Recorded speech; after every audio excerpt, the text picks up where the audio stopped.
ശ്രീ അനൂപേ, താങ്കൾ വളരെ പക്വതയോടുകൂടി ചർച്ചകളിൽ സംസാരിക്കുന്ന ഒരു വ്യക്തിയായിട്ടാണ് ഞാൻ താങ്കളെ ഇതുവരെയും കണ്ടിട്ടുള്ളത്. പക്ഷെ താങ്കൾ ഈ വാട്സാപ്പ് സാധനങ്ങളൊക്കെ എടുത്തിട്ട് ചർച്ചകളിൽ പറയുന്ന ഒരു അവസ്ഥ ഉണ്ടാകുക എന്ന് പറയുന്നത് വളരെ കഷ്ടമാണ്. കാരണം എന്താണ്, ഇന്ത്യ ഗേറ്റിൽ ഈ പറയുന്ന 10,000-കണക്കിന് മുസ്ലിം രക്തസാക്ഷികളുടെ പേര് സ്വാതന്ത്ര്യ സമരത്തിൽ പങ്കെടുത്തു. താങ്കൾക്ക് അതിൻ്റെ ചരിത്രം അറിയാത്തത് കൊണ്ടാണോ, താങ്കൾ എവിടുന്നെങ്കിലും വായിച്ചതിനോടോ ഒന്ന് പറയുകയാണോ എന്ന് എനിക്കറിയില്ല.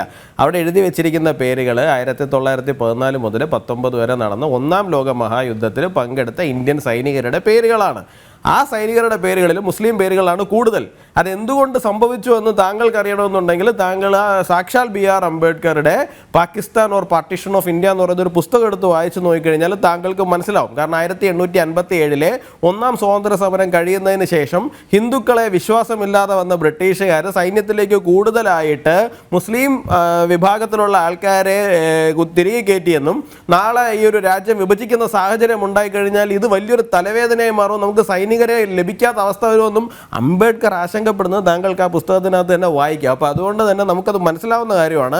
അതുകൊണ്ടാണ് അവിടെ മുസ്ലിം പേരുകൾ കൂടുതൽ വന്നിരിക്കുന്നത്. അല്ലാണ്ട് അവിടെ ഈ പറയുന്ന സ്വാതന്ത്ര്യ സമരത്തിൽ പങ്കെടുത്ത ആൾക്കാരുടെ പേരുകളല്ല. ഒന്ന്. രണ്ടാമത്തെ ഒരു കാര്യം, താങ്കൾ ആവർത്തിച്ച് പറയുകയാണ് നരേന്ദ്രമോദിയെ പുകഴ്ത്തിയതിൻ്റെ പേരിൽ ഇദ്ദേഹത്തെ പുറത്താക്കി. നരേന്ദ്രമോദിയെ പുകഴ്ത്തിയതിൻ്റെ പേരിലല്ല. ടൈംസ് ഓഫ് ഇന്ത്യയുടെ വാർത്തയാണ്. ടൈംസ് ഓഫ് ഇന്ത്യയുടെ വാർത്തയിനകത്ത് ഈ ആചാര്യ പ്രമോദ് കൃഷ്ണത്തിനെ എന്തിനാണ് പുറത്താക്കിയെന്ന് പറയുന്നുണ്ട്. Congress expelled Acharya Pramod Krishnan from party for indiscipline and anti party activities days after he criticised party leadership four skipping രാംലല്ലാസ് consecration ceremony in Ayodhya and termed the decision as anti Hindu. കോൺഗ്രസിന്റെ decision anti Hindu decision ആണെന്നും അവിടെ പ്രാണപ്രതിഷ്ഠാ ചടങ്ങിൽ മാറി നിന്നത് ശരിയല്ല എന്നും അദ്ദേഹം പറഞ്ഞതിന്റെ പേരിൽ അദ്ദേഹത്തെ പുറത്താക്കിയെന്നാണ് ടൈംസ് ഓഫ് ഇന്ത്യയുടെ വാർത്ത കിടക്കുന്നത്. ഞാൻ ഈ നോക്കിയ വാർത്തകളിൽ മുഴുവനും ഇദ്ദേഹത്തെ പുറത്താക്കിയതിൻ്റെ റീസണായിട്ട് ഇതാണ് കാണുന്നത്. ഇനി ഇദ്ദേഹം ഇതിൻ്റെ കൂട്ടത്തിൽ നരേന്ദ്രമോദിജിയെ പുകഴ്ത്തിയോ ഇല്ലയോ എന്നുള്ള കാര്യം എനിക്കറിയില്ല. പിന്നെ താങ്കൾ BJP ഒരു മുസ്ലിം വിരുദ്ധ പാർട്ടിയാണ് എന്ന് പറഞ്ഞു. കോൺഗ്രസ് എന്താണ് എന്ന് എനിക്കൊന്ന് പറഞ്ഞു തരാമോ? കോൺഗ്രസ് മുസ്ലിം വിരുദ്ധ പാർട്ടിയാണോ മുസ്ലിം അനുകൂല പാർട്ടിയാണോ എന്നുള്ള കാര്യം എനിക്കറിയില്ല. കാരണം മുത്തലാഖിൻ്റെ ഒരു വിഷയം വന്നു കഴിഞ്ഞാൽ മുസ്ലിം വിഭാഗത്തിൽ ഒരു 50% സ്ത്രീകൾ 50% പുരുഷന്മാരുമാണല്ലോ. ഈ മുത്തലാഖ് വിഷയത്തിൽ കോൺഗ്രസ് എവിടെയാണ് നിൽക്കുന്നതെന്ന് എനിക്കൊന്ന് പറഞ്ഞു തരാമോ? നിങ്ങൾ മുസ്ലിം സ്ത്രീയുടെ കൂടെയാണോ നിൽക്കുന്നത്, അതോ നിങ്ങൾ മുസ്ലിം പുരുഷൻ്റെ കൂടെയാണോ നിൽക്കുന്നത്? നിങ്ങൾ നിൽക്കുന്നത് മുസ്ലിം പുരുഷൻ്റെ കൂടെയാണ്.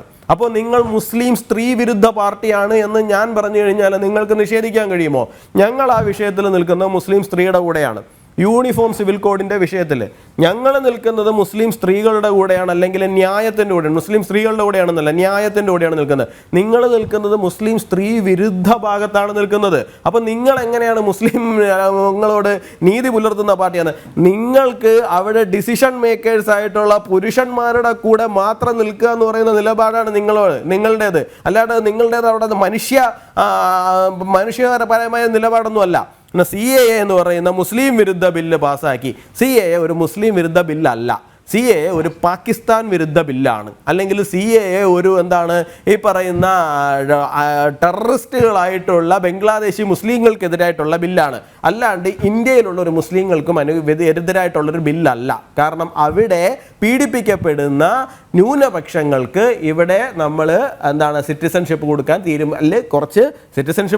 സിറ്റിസൺഷിപ്പിൽ കുറച്ച് ഇളവുകൾ കൊടുക്കാൻ വേണ്ടി തീരുമാനിച്ചു. ഇത് കാലാകാലങ്ങളായിട്ട് നെഹ്റു ലിയാഖത്ത് പാക്ട് പൊളിയുന്ന സ്ഥലം മുതൽ ഇത് നിലനിൽക്കുന്ന ഒരു വിഷയമാണ്. ഇത് താങ്കൾക്ക് മനസ്സിലാകുന്നില്ല എന്നുണ്ടെങ്കിൽ മനസ്സിലാകാത്തതല്ല എന്ന് എനിക്കറിയാം. 2002 പാർലമെൻറ്റിനകത്ത് മൻമോഹൻ സിംഗ് പ്രസംഗിച്ചിട്ടുള്ളൊരു പ്രസംഗമുണ്ട്. ഇന്നും അത് ഇൻ്റർനെറ്റിൽ അവൈലബിൾ ആണ്. താങ്കൾ അതൊന്ന് എടുത്തു വെച്ച് വായിച്ച് നോക്കണമെന്ന് മാത്രമാണ് എനിക്ക് താങ്കളോട് ആ കാര്യത്തിൽ പറയാനുള്ളത്.